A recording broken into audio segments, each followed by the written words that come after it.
Assalamualaikum warahmatullahi wabarakatuh.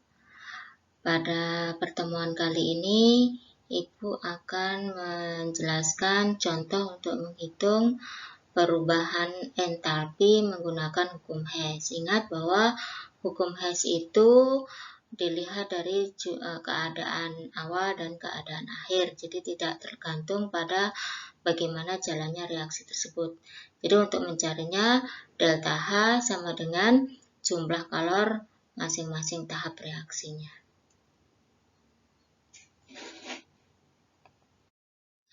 Contohnya berikut. Ini kita lihat nih contoh soalnya. Diketahui persamaan termokimianya sebagai berikut. Ini ada C6H12O6 ini ditambah dengan 6O2 menghasilkan 6CO2 ditambah dengan 6H2O.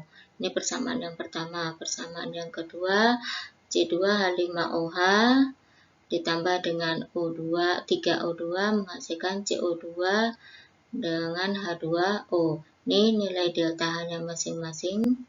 Nilainya delta H. Yang ditanya adalah berapa perubahan entalpi. Jadi delta H untuk fermentasi glukosa. Nah, langkah yang pertama kita lihat pola reaksi dari fermentasi glukosa, di mana fermentasinya reaksinya seperti ini.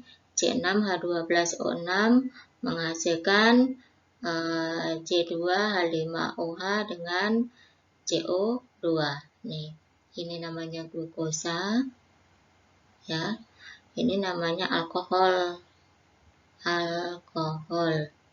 Nah, kemudian dari pola itu kita lihat data yang ada.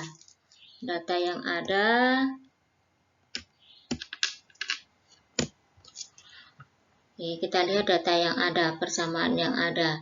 Di sini C6H12O6 harus di ruas kiri. Sedangkan yang diketahui ini sudah ada di ruas kiri. Jadi nanti ini kita tulis ulang kembali. Seperti hasilnya pada yang persamaan A ini. Kita tulis ulang kembali, delta hanya coba kita tulis ulang kembali. Kemudian di sini yang diminta adalah C2H5OH ada di ruas kanan. CO2 juga di ruas kanan. Maka kita lihat yang diketahui ini. Persamaan yang kedua, ini C2H5OH ada di ruas kiri, pada yang diminta adalah di ruas kanan. Maka reaksi yang kedua ini harus dibalik. Maka jadilah ini persamaan yang B. Reaksi yang kedua dibalik. Kalau dibalik, maka harga delta H-nya yang awalnya negatif ini berubah menjadi positif karena reaksinya dibalik. Sekarang kita lihat koefisiennya. Di soal yang ditanya, untuk C2H5OH koefisiennya harus 2. Ini harus 2. Nah, padahal yang diketahui koefisiennya baru 1 nih. Ini 1 nih. Maka persamaan yang kedua ini semuanya harus dikalikan dengan 2. Dikalikan dengan 2. Maka akan menjadi yang B ini. Jadi ini kemudian tapi untuk yang A karena koefisien yang diminta sama, ini 1, ini juga 1, jadi tidak ada perubahan sama sekali. Nah, kalau ini dikalikan 2, untuk yang B ini dikalikan 2, maka delta H-nya juga harus dikalikan 2. Nah, hasilnya seperti ini. Jadi 1380 dikali 2 hasilnya plus 2760. Kalau sudah ini dijumlahkan, kiri tambahkan kiri, kanan tambahkan kanan. Nah, kita lihat ada enggak ini yang sama kiri dengan kanan. Misalkan nih O2 di ruas kiri ada 6, di ruas kanan juga ada 6, maka ini boleh saling menghilangkan. Kemudian H2O di ruas kiri ada 6, di ruas kanan juga ada 6. Ini juga bisa saling dihilangkan. Ada lagi mana? CO2 di ruas kiri ada 4, di ruas kanan ada 6, maka ini sisa 2 karena 6 dikurangi 4, maka hasilnya akan seperti ini. C6H12O6, sisanya ini menghasilkan 2C2H5OH ditambah 2H2O. Nah, kalau sudah, nanti delta H-nya juga ditambahkan. Ini ditambahkan, hasilnya minus 60 kJ. Jadi, perubahan entalpi pada fermentasi glukosa menghasilkan minus 60 kJ. Artinya apa? Pada reaksi fermentasi ini akan melepaskan kalor atau bersifat eksoterm. Sebesar berapa kalor yang dilepaskan? Sebesar 60 kJ. Sekarang contoh yang kedua. Contoh yang kedua ini kita ada tiga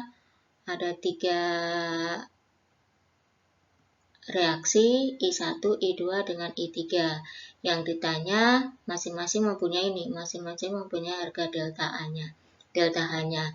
Yang ditanya adalah pembakaran C3H7COOH ini dibakar menghasilkan CO2 dengan H2O. Oke. Ini harus dihapus nih. Coret-coretannya harus dihapus. Oke. Maka berapa sama seperti tadi, berapa perubahan delta H pembakaran tersebut. Maka kita lihat pola reaksinya. Yang diminta adalah C3H7COOH dari ruas kiri, CO2 harus di ruas kanan, H2O harus di ruas kanan. Maka kita lihat di sini reaksi 1 harus dibalik. Reaksi 1 harus dibalik. Kemudian kita lihat koefisiennya. Koefisiennya H2O-nya harus 4. Maka di sini harus dikalikan 2. Untuk persamaan yang kedua ini harus dikalikan 2. Sedangkan CO2-nya nilainya koefisiennya juga 4. Maka persamaan 3 juga dikalikan dengan 4. Nah, pola reaksinya akan kita tulis ulang. Sudah kita balik. Yang kedua sudah kita kalikan 2. Yang ketiga sudah kita kalikan 4. Nih, hasilnya seperti ini. Nah, kalau sudah nanti kiri ditambah kiri, kanan tambahkan kanan, delta H-nya juga dijumlahkan. Nah, ini ada beberapa yang sama, maka bisa kita coret. Misalkan apa yang sama? Nih, H2O ini 4 sama, kita coret. Kemudian C ini jumlahnya juga 4, ini bisa kita coret. Ini 4. Kemudian O ini kan jumlahnya 2 tambah 4, ini jumlahnya 6. Ini 1. Berarti ini kita coret, ini masih sisa 1, ini habis. Maka kalau kita jumlahkan, hasilnya akan seperti ini. Nih, delta H-nya nilainya juga sebesar minus 523 kilokalori. Maka pada pembakaran ini akan dikeluarkan atau dilepaskan kalornya sebesar 523 kilokalori.